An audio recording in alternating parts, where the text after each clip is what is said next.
네, 우리가 새벽이니까 어떻게 모든 지역을 다 대조하면서 설명을 하겠습니까? 쉽게 이야기하면 여호수아 12장까지는 정복이 주제였어요. 그런데 13장부터는 주제가 바뀌어요. 정복에서 분배로 바뀌는 것입니다. 그래서 오늘 읽었던 본문은 13장 1절에 0절에서 이어지는 본문인데요. 우리 어저께 살폈던 13장 1절 보십시오. 하나님 말씀하셨습니다. 여호수아가 나이가 많아 늙음에, 이렇게 돼 있죠. 나이가 많아 늙음에. 이때 이제 분배로 돌아서는, 이때 여호수아의 나이가 몇 살쯤 됐을까요? 여호수아가 110세에 죽거든요. 그러니까 아마 한 100세쯤 됐을 거예요. 많은 학자들이 한 100세쯤이지 않겠는가 이렇게 봅니다.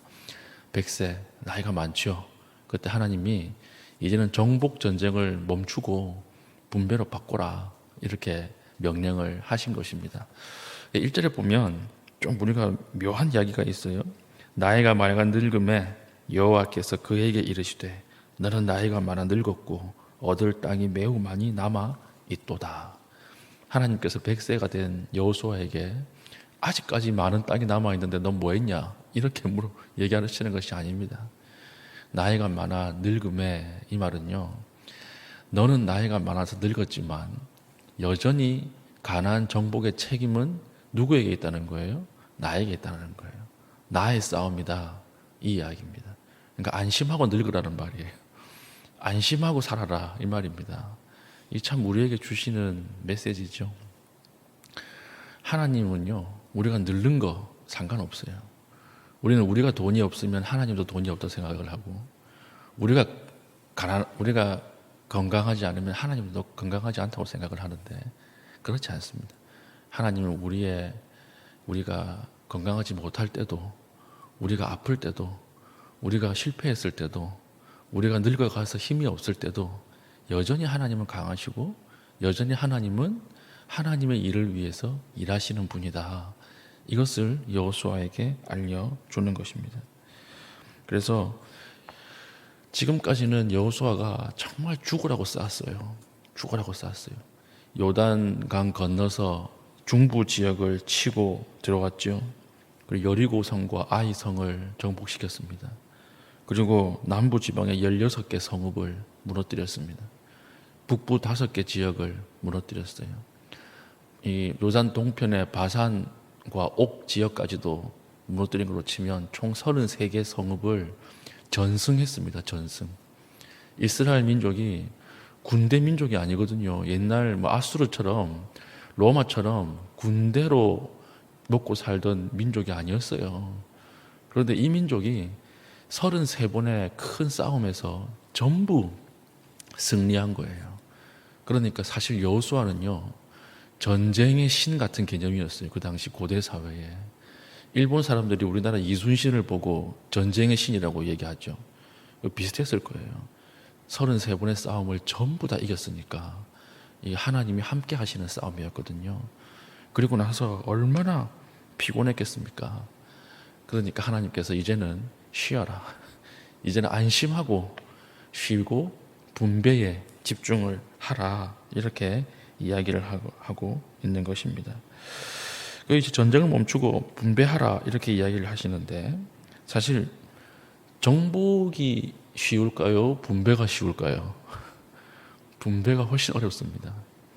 싸울 때는요, 한 마음으로 아무 생각 없이 싸우면 돼요. 그런데 언제 찢어지고 언제 원수가 됩니까? 분배할 때 원수가 돼요. 왜 저 사람은 저 좋은 땅 주고 똑같이 싸웠는데 나는 이런 땅 줍니까? 모든 갈등과 싸움이 분배에서 일어나거든요. 그렇기 때문에 사실 전쟁보다 분배에서 더 큰 믿음이 필요한 거예요. 더 큰 하나님의 신뢰가 필요한 거예요.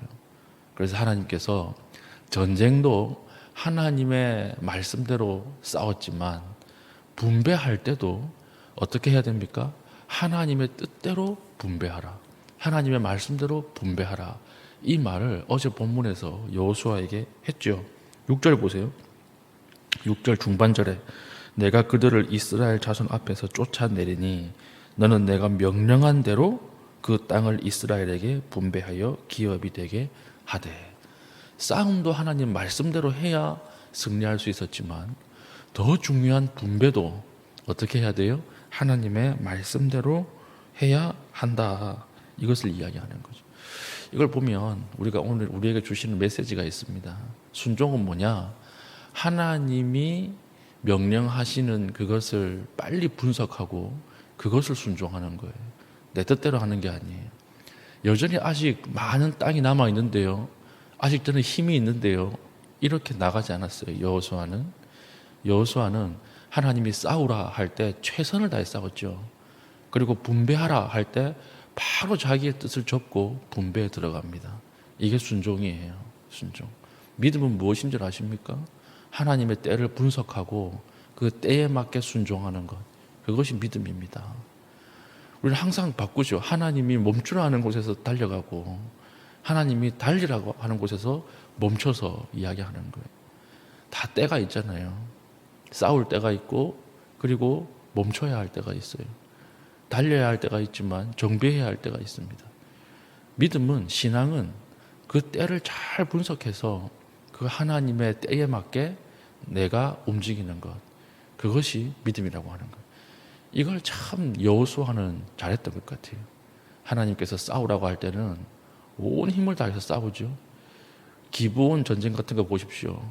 휘말려 들어간 싸움에서도 하나님의 은혜를 구하고 끝까지 싸우잖아요. 그러나 이제 멈춰 이렇게 이야기할 때 그때는 바로 멈춰서 하나님의 이제 분배를 위해서 기도하고 그것을 실행하는 모습을 보게 되는 것. 이것이 우리가 참 오늘날 배워야 할 여호수아의 신앙 자세가 아닌가 그렇게 생각이 듭니다. 그리고 나서 어저께 본문에 이어서 오늘 본문은요, 하나님이 말씀하신 대로 분배하였더라 이거예요. 오늘 많은 지명이 나오지만, 그래서 총 3개의 요단 동편 족속들은 땅을 먼저 확보하고 가나안 땅에 들어와서 전쟁했죠. 그래서 요단 동편 땅을 먼저 분배하는 것입니다. 그것이 르우벤 지파, 갓 지파, 므낫세 반 지파예요. 므낫세 반 지파라고 하는 것은 므낫세 2분의 1 지파입니다. 그래서 우리 15절 보세요. 르우벤 지파의 기업, 이렇게 해서 모세가 르우벤 자손의 지파에게 그들의 가족을 따라서 기업을 주었다, 이렇게 이야기 나오고, 말씀대로 주었다 이 말입니다. 그리고 24절 모세가 갓 지파 곧 갓 자손에게도 그들의 가족을 따라서 기업을 주었다. 그리고 29절에도 모세가 므낫세 반 지파에게 기업을 주었을 때 므낫세 자손의 반 지파에게 그들의 가족대로 주었다. 그리고 말씀대로 레위 지파는 기업이 없다 이거예요.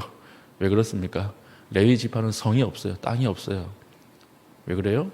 하나님이 성읍이 되어 주시기 때문에, 하나님이 그들의 거할 터전이 되어 주실 것이기 때문에 땅이 없다. 다 말씀대로 한 것입니다. 정복에서 잘 싸우고 나서 분배해서 실패하면 역시 하나님의 땅을 정복할 수 없는 거죠. 전쟁은 잘하고 우리 안에서 싸우면 그 역시 하나님의 백성이 될 수 없는 것이죠. 그래서 어떤 의미에서 보면 정복 전쟁보다 더 중요한 것은 무엇입니까? 분배죠. 분배할 때 그때 더 지혜로워야 되고 더 하나가 되어야 되고 더 믿음이 있어야 합니다.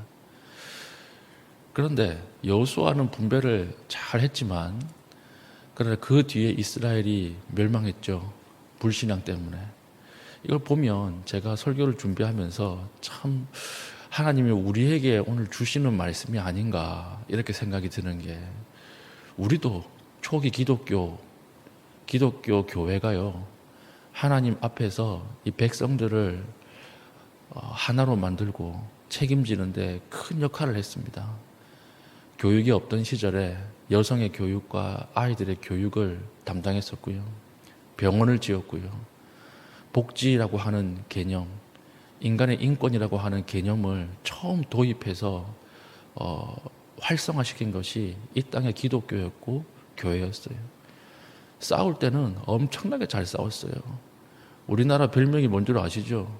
아직까지도 세계 역사상 제2의 예루살렘, 이게 우리나라 대한민국의 별명이에요.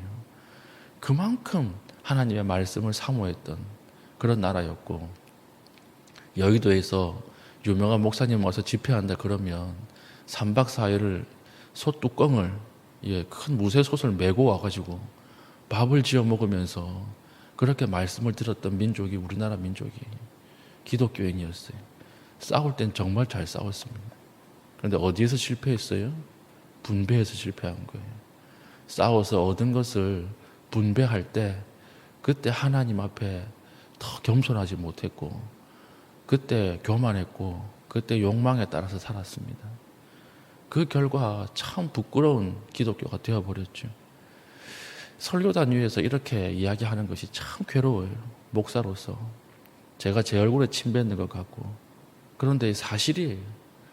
우리나라 근현대사의 가슴 아픈 일들을 조금만 사료 연구를 해보면 그 중심에 누가 있을까요? 기독교가 있어요. 교회가 있어요. 정복은 참 잘했는데 분배해서 무섭게 실패했어요. 그래서 다 기독교 하면 욕망 덩어리인 것처럼, 다 위로 올라가는 근육만 강해진 사람들처럼, 이 현대사에 우리가 하나님 앞에 크게 죄인이고 크게 엎드려 회개해야 될 일들을 우리 스스로가 지금도 만들고 있습니다. 지금도. 오늘 우리에게 하나님이 어미롭게 하시는 말씀인 것 같아요. 분배에 실패하는 것, 그것도 전쟁의 실패다. 분배가 더 지혜로워야 하고, 분배가 더 겸손해야 되고, 분배할 때 더 하나님 앞에 엎드려야 한다. 이것을 오늘 땅을 나누는 여호수아의 이야기를 통해서 우리가 알 수가 있는 것이 아닌가, 그렇게 생각합니다. 오늘 우리가 더 낮아지십시다. 우리가 더 내려갑시다. 더 이웃을 돌보고 더 하나님 앞에 바로 섭시다. 우리가 SOS 헌금 이거 만들었잖아요. 이 헌금 만든 것도 자, 이런 교회 하나는 있어야 되지 않겠나, 그렇게 생각해서 만든 거예요. 기존 교인 더 이상 받지 않겠다, 이걸 추구하는 것도, 도시교회는요 기존 교회 안 받으면 망합니다. 이사 가는 사람이 많고, 직장 때문에 옮기는 사람이 많고, 그리고 또 돌아가시는 그 연령층도 많기 때문에 도시교회는 기존 교회 수평이동 안 받으면 망해요. 그런데 우리가 이 위험을 안고서도 이걸 추구하는 이유는 무엇이냐? 이렇게 망하는 교회가 있어도 한국 교회사에 의미가 있겠다, 이런 생각이 있는 거예요. 이런 생각이. 어떻게든 이 세상에 철학과 같이 나가지 않으려고 노력하고 발버둥 치려고 하는 그런 제 어떤 안타까움이 이 안에 녹아 있는 거예요. 하나님이 이걸 불쌍하게 보셨으면 좋겠어요. 긍휼히 보셨으면 좋겠어요. 요즘 보면 참 새가족들이 많이 오고 있고, 그리고 그 중에 신앙을 오래 쉬었던 사람들, 정말 새로운 사람, 처음 믿는 사람들을 보내주시는데 하나님이 이런 발버둥에 대한 긍휼히 보심이 아닌가, 그렇게 저는 생각을 하거든요. 오늘 우리에게 주시는 하나님 메시지가 크다고 생각합니다. 오늘 기도할 때 더 내려가게 해 주십시오. 하나님, 싸울 때는 잘 싸워놓고 분배할 때 실패하지 않게 해주시고, 하나님 싸울 때도 믿음으로 싸웠던 것처럼 나눌 때에도, 멈추고 있을 때에도 하나님의 뜻에 민감하게 반응하게 해 주십시오. 이렇게 기도할 수 있는 믿음의 신실한 주의 종들 될 수 있기를 예수님의 이름으로 축복합니다. 아멘. 기도하겠습니다. 오늘 말씀을 기억하시면서 기도할 때 하나님의 뜻을 따라 땅을 분배하였던 것처럼 우리도 하나님의 말씀대로 내려가고 더 분배할 때에 더 큰 지혜로 하나님 앞에 영광 올려드릴 수 있게 하여 주시고, 하나님의 뜻에 따라 거룩하고 순결한 믿음의 삶을 살게 하여 주시옵소서 기도하기를 바라고요. 또 우리 교회에 중요한 시험을 앞두고 있는 자녀들이 있습니다. 이 자녀들 지혜와 명철을 더하여 달라고 또 더불어 기도해 주시기를 바랍니다. 기도 제목을 가지고 기도하신 이후에 개인적인 기도 제목을 기도하시고 자유롭게 돌아가시겠습니다.